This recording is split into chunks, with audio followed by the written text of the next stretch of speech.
All right. Hey, now it's The Rock from 1061 Kiss FM. And does it feel good to say this again? Reunited once again with my original tag team partner in podcasting. Say hello, everyone, to really the idea behind this show in the first place. My man, Mr. Eric Cornish. Welcome back to the show. The enhancement talent back together again. It couldn't feel better. And thanks for having me, Rob.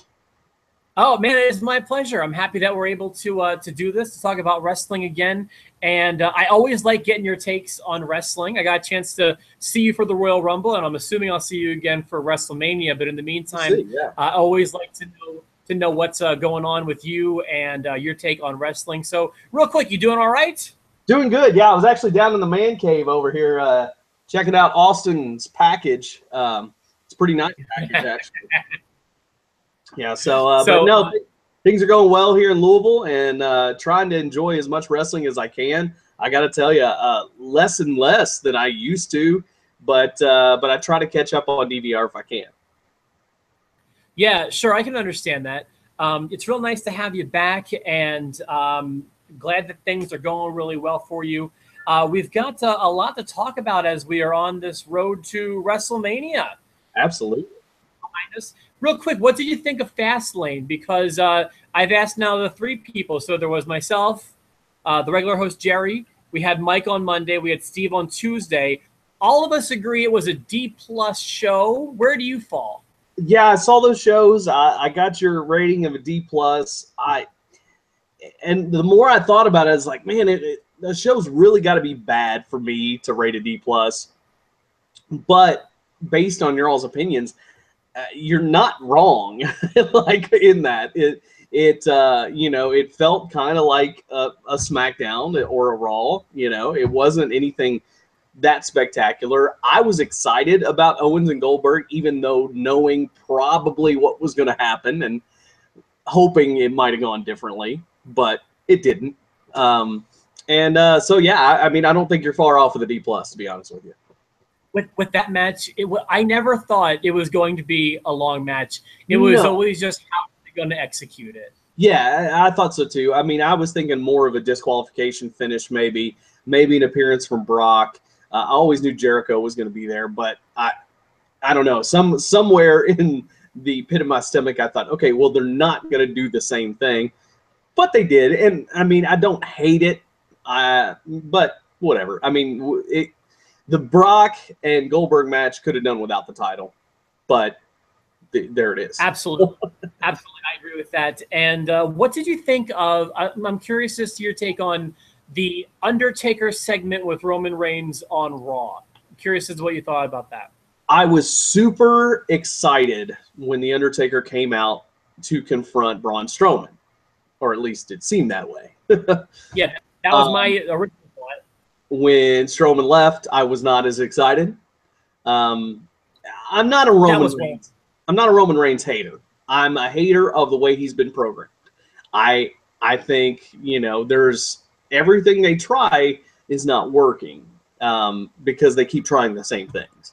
And if they think that this is going to work, which I tend to think that they're not thinking this is going to put Roman over as a huge babyface, how could it going up against the Undertaker? I don't know. They're crazy if they think that this is going to be another step in making him the super babyface they want him to be. I feel like this is another great example of they've always been a year too late on Roman Reigns, because if you remember, the year before he won the Royal Rumble, the year Batista won the Royal Rumble, the crowd was just salivating for him to win that Royal Rumble. The crowd was so behind him. This was not long post Shields. In fact, it may have even been Shield time. I'm not positive where that falls on the timeline, but the crowd was behind him. And then so they missed the opportunity there. And then it was like, so kind of like a little over a year ago, like around the Sheamus 5-15 time or whenever that was, it seemed like there was a good opportunity to kind of turn him heel, that the crowd was just ready for him to heel, and they could have gotten behind that. And again, they chose to double down, not turn him heel themselves for that too. And now if they do, I almost feel like that ship has sailed a little bit now. Well, I mean, they kind of have to. And I don't know. I mean, again, I think the stuff that Roman's doing is good. Like, I mean, and you can't hate him. He's just out there doing what they're telling him to do. And I think he's pulling it off. I mean, let's think about this. And I heard y'all's show the other day when you were talking to Michael about that match. And honestly, I think that was a hell of a match when you consider that, you know, people say that Roman can't work. We know that Braun is still very, very green. They worked a long match, an entertaining match, and they both held up their end of the bargain. I mean, Roman was the one carrying that. You know what I mean? So I don't. That, yeah. You know, and I think that you know, what he's doing is great. They're just not having him do the right things. Yes and no. I just feel like my biggest problem is with the writing of him and the handling of him, but he could have been a really solid heel by this point, or he could have been a great babyface had they just done it all in the right time, and they just missed it. It's almost like, you know, just like today's day and age, everything moves so fast. Like social media, news gets around, you know, everything gets shared. You couldn't wait when the iron was so hot, that one Royal Rumble that Batista won. I wish they would have changed that up a little bit, or I mean, maybe they weren't expecting him to get the reaction that he did, but man, that was the time to do it. But if you really think about it, the only reason he got the reaction he did is because Batista was winning and Daniel Bryan was not in the Rumble. And then the very next year, he got the same negative reaction because Daniel Bryan got eliminated from the Rumble. So it's really all Daniel Bryan's fault if you think about it. That you know what? I didn't really think about it like that. You could be right about that. So SmackDown had, in my opinion, been putting on some good shows. Yeah. This week, I would say Raw brought out like the big guns this week. So I'm actually going to give the war to Raw this week. But SmackDown did have a great show with a great main event. But a few things leading up to the main event, including the Miz's mic work. Every time he picks up the mic, it's got that pipe bomb type feel to me that I adore. He always finds a way to make it borderline shoot. He's firing on all cylinders to me. He's never been better. I think it's awesome. I watched his promo. I loved it, loved every bit of it. I love that he brought up the fact that you couldn't talk about the Cena and Nikki relationship on the air for a long time, and how convenient that you do it now. Yeah. I thought that was great. The Miz is just killing it. And if he and Maurice don't walk away with the victory, that's a missed opportunity. And I think even Cena realizes that. I would hope. Yeah, I don't know what they're going to do about that, but it feels like that feels like wrong to me. Like, not that you're wrong. I just don't think I think they're going to give the crowd the happy, feel good Cena Nikki win. Yeah. Well, you're going to have to do it somewhere on the card, and I'm not really sure where that's going to be. So maybe you have to there. I don't know. Yeah, I'm not sure. So there's that. I also wanted to mention, well, first of all, I do think Morrow does a great job, but he dropped the ball a little bit during the Kurt Hawkins segment, or at least he called it the Chad Hawkins segment. He's done that a few times now. Yeah. I don't know what his deal is, or if he's still getting familiar with the product after all this time. I don't know what that is. But did I forget what happened last week between Kurt Hawkins and Dean Ambrose? I didn't know they had a thing going. I didn't either. And you know, how could you really realize that? Here's what I don't understand, and I mean, that's fine if you need some quote unquote enhancement talent. You know, that's why you bring back guys like Jinder Mahal and Kurt Hawkins. That's fine, and maybe that's what they've done. But I don't understand bringing back a guy like Kurt Hawkins who has a lot of talent and just doing what you're doing with him. Like, I don't get that. But it's, you know, served its purpose, I suppose. Another small complaint about Kurt is his attire has got to go. His attire is not good. It reminds me of Blue Blazer, like original Blue Blazer in '89 or whatever. Yeah. You know who it actually reminds me of is, remember Simon Dean? Oh yeah, yeah. And then he's got the Marty McFly vest too, you know? Yeah, sure. Right, exactly. So I guess I just missed whatever happened last week regarding Dean and Kurt, or as Morrow would say, Chad Hawkins. Chad, right. I want to keep talking about it. Or they'll promote Horn Dog Tom Phillips over there, texting the ladies.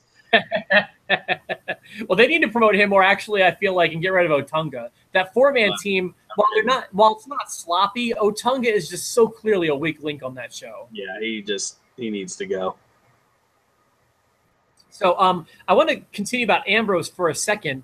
I actually have a negative review of their backstage brawl, if you want to call it that.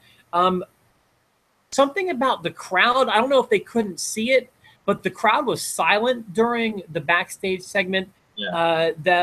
The performance just seemed very stiff, not stiff in the wrestling way, but stiff as in the acting way. Like, not like the shots were hard, but like it was very wooden. Well, what may have happened there is it was an artistic recreation of the halftime Heat empty arena match. So you couldn't hear the crowd, and you used the forklift. I mean, I thought, it was perfect. No, I didn't hate that segment. I thought Dean did a good job selling whatever there was to sell there. But yeah, there was something missing in the ambient sound, I suppose. In context, like, the idea was fine. Have them do a really cartoonish brawl in the back to get their feud over. Like, that made sense for the time. But I don't know. I didn't like the forklift, as we've seen it before, and it felt extra hokey this time. Mm-hmm. Camera pointing down from the angle of the forklift. Right. Yeah.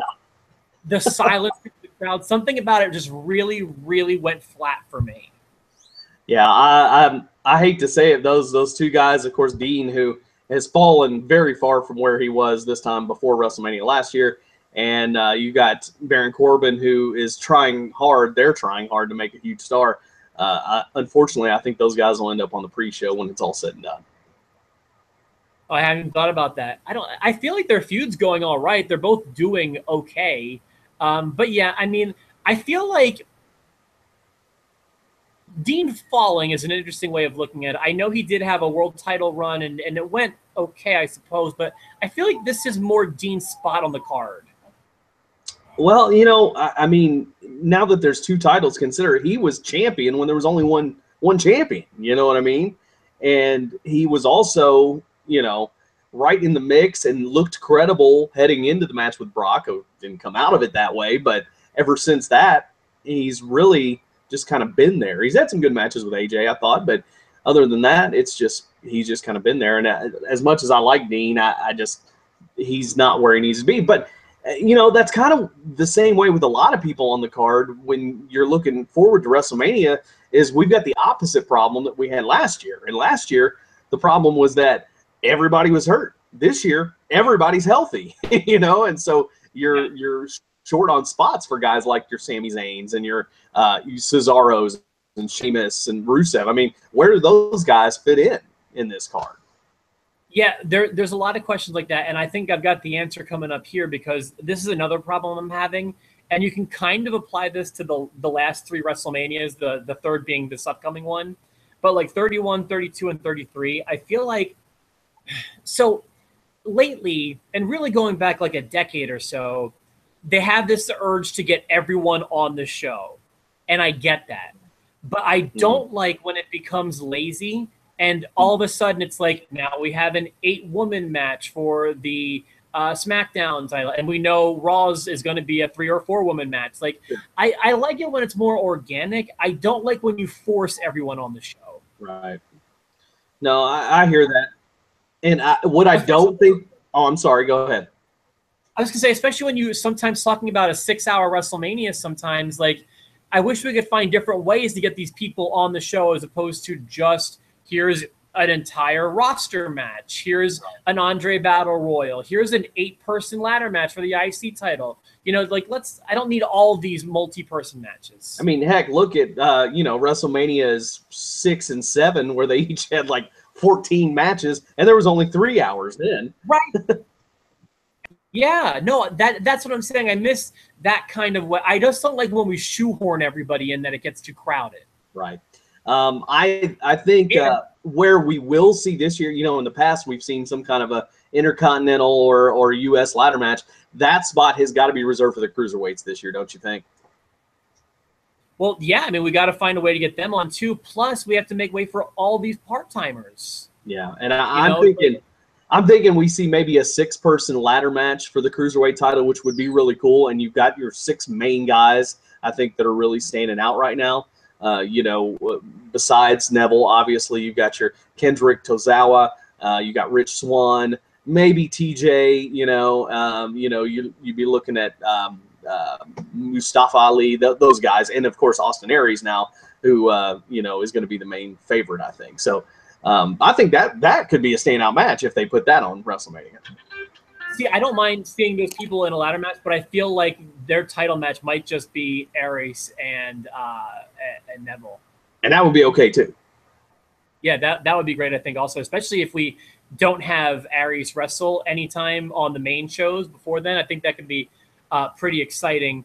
Also, are you with me as far as like, I do not want to come off as anti Shane McMahon wrestling, because I'm not, but I don't like that he's become the Undertaker / Triple H league, where we only see him at WrestleMania, and it's like, where is he?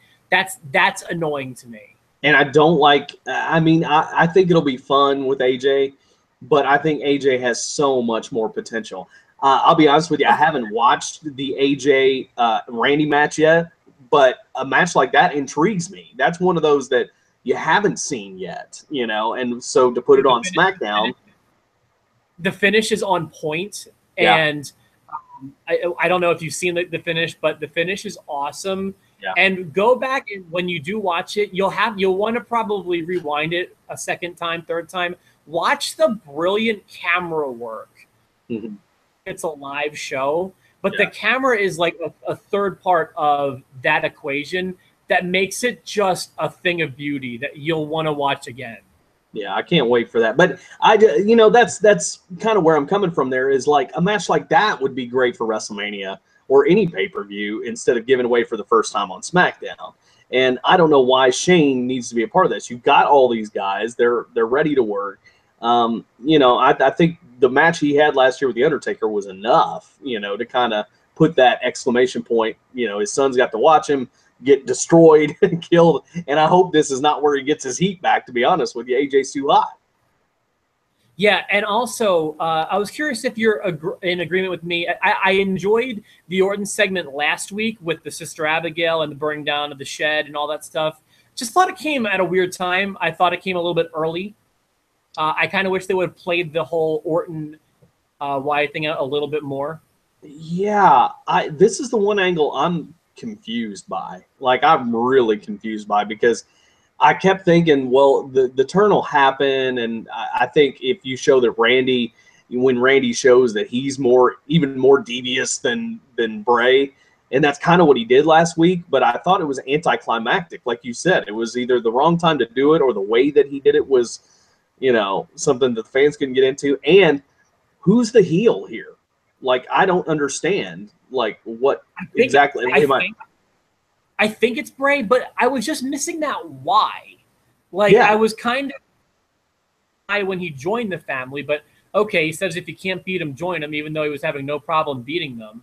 And then it became, I think it was a week or two after you pledge your allegiance, nothing happened to want to stab him in the back like that. There was no catalyst for that.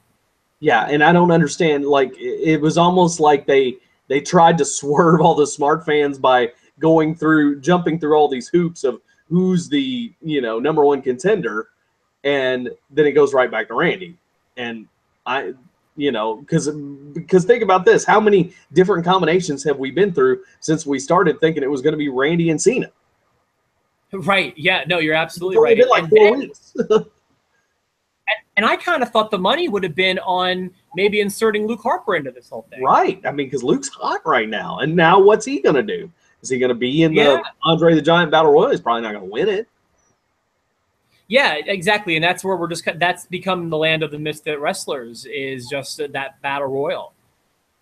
And I mean, it has some prestige to it now. They've really hung on to. I mean, even Cesaro you'll sometime hear as the winner of the Andre Battle Royal. Sure. And that was a few years ago still. He could really use a win this year. Yeah, exactly right. We say that every year. They just never to get to the top of that mountain. let me tell, and I'll tell you this. This is one match that I think could have taken care of a lot of people on the card at the same time, plus free up some better individuals for a match. How cool would it have been? And it was set up perfectly. Okay, Seth Rollins is hurt, right? Or we think he's not going to be able to wrestle. And you've got Samoa Joe attacks him, and then you've got Samoa Joe going after Roman Reigns right after that. Well, this Dean Ambrose feud doesn't mean enough. You could have got the Shield back together to go against Triple H, Samoa Joe, and then bring somebody else in the mix like Braun Strowman, have him be a henchman, and there you go. You've got a 6-man match. You could hide Rollins, and his injury. You could have everybody on the card. That's what I miss most about doing this with you is you've always had that's not that complicated of booking. Very refreshing, and that would have been very so easy. Yeah, absolutely, and that would have been cool. Plus, you could save a whole lot of time on that show by combining these feuds, which are all kind of threaded together in some ways. And then instead of having Undertaker go against Roman, instead of having AJ fight Shane, you got Undertaker and AJ, and what a great match that would be. Yeah, well, I was actually thinking Undertaker and Strowman at that point, and then you give AJ, you give AJ somebody else, which, I mean, one thing that's a lock, you got Owens and Jericho should deliver, I feel like. They'll probably get some time. Mm-hmm. Yeah, and that's going to be a good match. Goldberg and Lesnar will probably be, what it is. I saw a funny meme today. I don't know if you saw it or not, but saying that they signed for everyone who says that they can't go, they signed Brock and Goldberg for a 5-minute Iron Man match. Nice. Well, and here's the thing. So all the matches we just talked about, what closes out the show and what will people care about? Because I still, what's that moment? I gotta be honest with you. But I feel like the last match, I've been saying it is Brock and Goldberg. That's the one I think goes last. But still, at that time, at the end of a show like that, not that they care about getting booed at the end of a show last year, but I mean, what's that moment at the end? At the end of it all, I don't see it there in that match, and I don't see it in any of the matches. So I don't know, unless it's the deal where Rollins, is calling Triple H out at the end. I don't know. Maybe New Day will do something cute at the end. Well, see, I tell you what, the one thing, and this may be cluttering up the card now, that I would love to see is the Hardys now show up to confront New Day as part of this hosting duties. I would like that also. I mean, I hear that it's out of the realm of possibility. Now, I hear they're actually in a long-term deal with Ring of Honor. I like the Hardys. I'm concerned if they do come back that it's going to really not go well. I feel like they've gotten comfy in themselves. I feel like they've gotten bizarre even more so than when they left. And I just feel like it will end badly. Yeah, maybe, but hey, there's a lot of attention on them, and I think they're the only ones that have. Oh, I feel like we might have lost you. Hold on, because this happened right before we went on the air too. We certainly lost you for a second, Eric. Stay tight, hang tight if you're with me. If not, we covered everything that I was hoping to cover at least. I wonder if we lost Cornish. What a sad way to end the broadcast. It's just stuck on his face. Hold on, let me see if I can show you. Maybe, I don't know if it's going to display or not. Ah, man. I feel so bad that that's the way we go out on this one, but this is why I hate doing it on the Skype. But unfortunately, with today and our schedules, we were unable to do it from the studio the way we will be back to doing it next week. Obviously, it sounds better in the studio, but I'm just glad that we were able to get Eric in on the podcast today. Of course, I want to thank him for all he's done because without Eric, literally, this podcast wouldn't have been possible. So I'm thankful for him for that. I'm sorry we lost you at the end of it. And I will be back again on Tuesday. Jerry should be back with us. Thanks again, Eric. Man, I feel so bad about the way this ended. Yeah, you dropped out. And like I said, for myself and my tag team partner in podcasting, whose internet connection may be questionable, I'm going to sign out, and I will see you on Tuesday when Jerry and I review Raw. Thanks for watching. We'll see you later.